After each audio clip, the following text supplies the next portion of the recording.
me présente Bertillon René, vieillard malade. Enfin, je devrais dire mourant. En tout cas, mal en point, c'est déjà ça. Eh oui, c'est moche.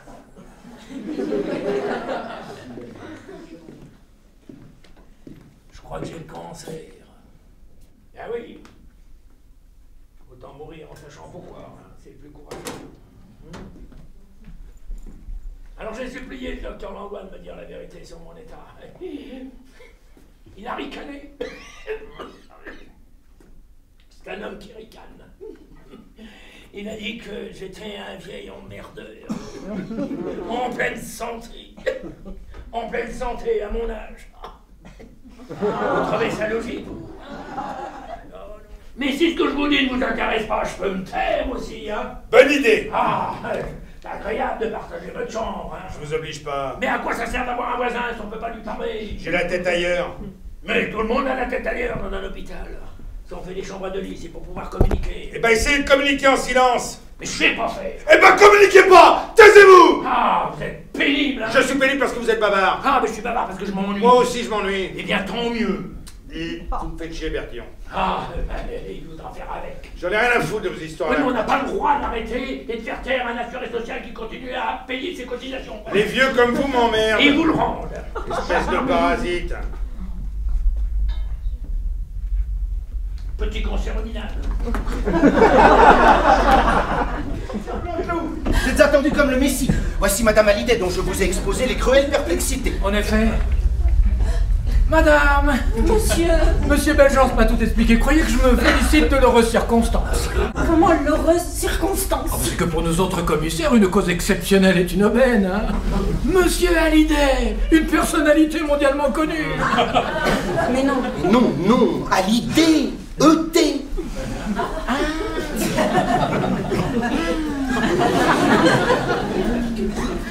Bon, bah dommage, hein?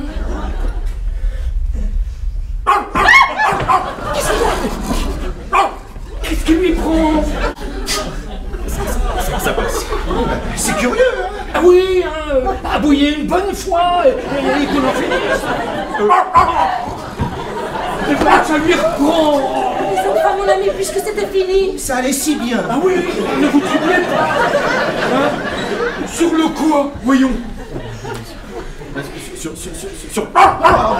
le trottoir.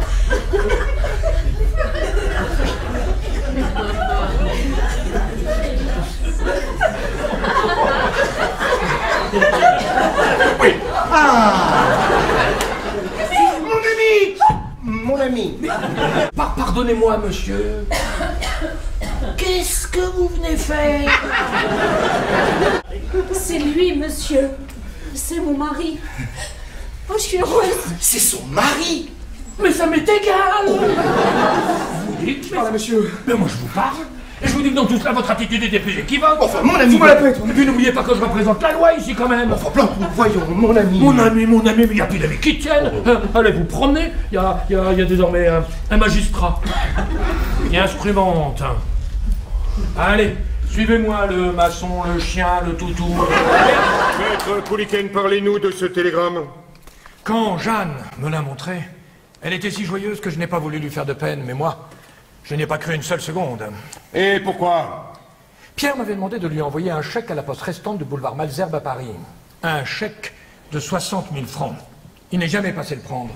Vous laisseriez, vous, une telle somme dans la nature? Quand Pierre Kéméneur vous a-t-il demandé ce chèque? Le 24 mai, il était à Rennes avec Seznec, la veille de leur départ pour Paris pour ce soi-disant trafic de voitures.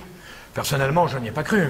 Pierre nous écrivait que tout allait pour le mieux, mais dans ce cas, pourquoi ne pas avoir été à Paris chercher ce chèque qui était si urgent? Et puis, s'il était au Havre, pourquoi ne pas nous avoir dit quand il allait revenir et pourquoi il était parti là-bas? Tout ça n'a aucun sens. De toute façon, je n'ai jamais eu confiance en ce Seznec. Maître Pouliken, merci. Je vous demande pardon, monsieur le président, je n'ai pas terminé. Maître Pouliken, vous êtes notaire? Oui, maître. Donc vous pouvez expliquer à messieurs les jurés ce qui se passerait en termes d'héritage si quelqu'un disparaissait. Je ne comprends pas. Oui, moi par exemple, si je disparais et qu'on ne retrouve pas mon cadavre, qui héritera de moi? Personne. Je ne comprends pas.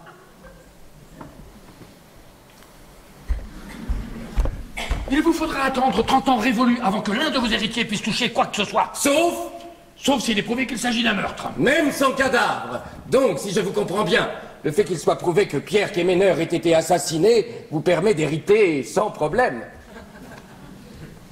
Oui, maître. Je vous remercie. Crois-tu que deux hommes, dont l'âme et la fierté sont égales, peuvent au moins une fois dans leur vie se parler de tout leur cœur, comme s'ils étaient nus l'un devant l'autre? Je pense que cela est possible. Je crois que tu en es incapable. Tu as raison. Je voulais seulement savoir si tu pensais comme moi. Kéréa, pourquoi ne m'aimes-tu pas? Parce qu'il n'y a rien d'aimable en toi, Caius. Parce que ces choses-là ne se commandent pas. C'est aussi parce que je te connais trop bien. Que l'on peut aimer celui de ces visages que l'on cherche à masquer en soi. Pourquoi me haïr? Ah. Si tu te trompes, Caius, je ne te hais pas. Je te juge nuisible, cruel, égoïste et vaniteux. Je ne peux te haïr parce que je ne te crois pas heureux. Je ne peux te mépriser parce que je sais que tu n'es pas lâche. Alors pourquoi veux-tu me tuer? Je te l'ai dit. Je te juge nuisible. J'ai le goût et le besoin de la sécurité. La plupart des hommes sont comme moi, incapables de vivre dans un univers où l'idée la plus bizarre peut à tout instant entrer dans la réalité. Où la plupart du temps elle y rentre comme un couteau dans le cœur. Non plus je ne peux pas vivre dans un tel univers. Je préfère me tenir bien en main.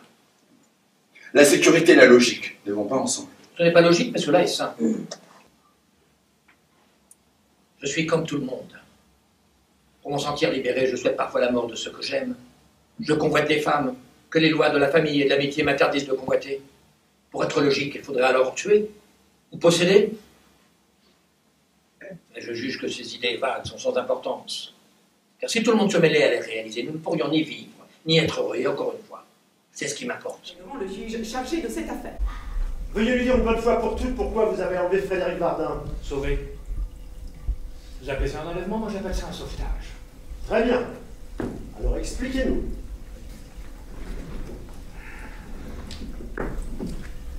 Cela faisait bien 2 semaines que sa mère n'était pas venue le voir. Frédéric recommençait à se cogner la tête violemment contre les murs de sa chambre. Chaque jour. Accompagné d'un infirmier, Frédéric faisait le tour du parc. Un jour, il vint s'asseoir sur un banc de pierre près de la véranda où j'entrepose mon matériel. Et là, c'est son regard neutre qui a attiré mon attention. Je dis neutre parce qu'il regardait droit devant lui à des milliers de kilomètres. Il voyait tout, mais ne regardait rien. Il entendait tout, mais n'écoutait rien. Alors, par curiosité ou peut-être déjà par affection, j'ai voulu en savoir un peu plus. Vous ne savez pas le temps que ça m'a pris. À chaque fois que Frédéric revenait près du banc de pierre, j'essayais d'attirer son attention, je faisais du bruit, je sortais du matériel, une pelle à râteau, une tondeuse. Et un jour, ce fut un miracle. Je venais à peine de brancher mon tuyau d'arrosage que son regard se tourna vers moi et je vis apparaître un sourire sur son visage. Il sortait de sa torpeur. Ce gosse, elle le fascinait. Il y avait un déclic. Tenez, je me souviens de lui avoir dit « Vas-y Fred, arrose mes fleurs ». Et là, ce fut une vraie fête, comme si je lui avais fait le plus beau cadeau du monde. Vous auriez vu ce sourire éclatant. Alors, encouragé par son enthousiasme, je lui dis « Vas-y Fred, arrose les fleurs, ouvre le robinet ». Et là, il n'attendait qu'une seule chose, attraper le tuyau d'arrosage qui se déminait sous la pression. Quel choix. S'en est suivi des semaines de bonheur où on a jardiné, biné, travaillé la terre ensemble. Ah, il fallait voir ça, sa joie, son plaisir quand il passait ses mains sous l'eau fraîche. Ne vous laissez pas emporter par votre imagination. Et tenez-vous dans la réalité d'aujourd'hui. Et la réalité d'aujourd'hui, elle est lamentable. C'est-à-dire? Aujourd'hui, en France, devant l'ignorance quasi totale du handicap, on se voile la face. On palabre, on palabre, on palabre. Voilà le rapport direct. Que voulez-vous? En France, on a des hommes qui sont capables de dire des grandes choses, mais d'en faire que des petites. Sauf Madame Dienech. Sauf Madame Dienech, effectivement. Elle, au moins, elle ose interpeller le président Pompidou en Conseil des ministres. Eh, mes handicapés, mes handicapés. Bon fait, non? Il paraît même que le président lui aurait répondu. Le président lui a répondu « Vous commencez à m'emmerder avec vos handicapés, faites-moi donc une proposition. » Eh ben, bravo, bravo, monsieur le juge. Je vois que vous suivez l'affaire. Oui, effectivement. Elle, au moins, elle essaye de faire avancer les choses. Que voulez-vous? Pour les politiques, le handicap, c'est pas une préoccupation. Ça ne rapporte aucune voix. Je vous l'ai dit. En France, on a 20 ans de retard sur nos voisins. L'Allemagne, la Suède, la Belgique, qui eux ne se gossent pas d'avoir des vitrines comme le France ou le Concorde.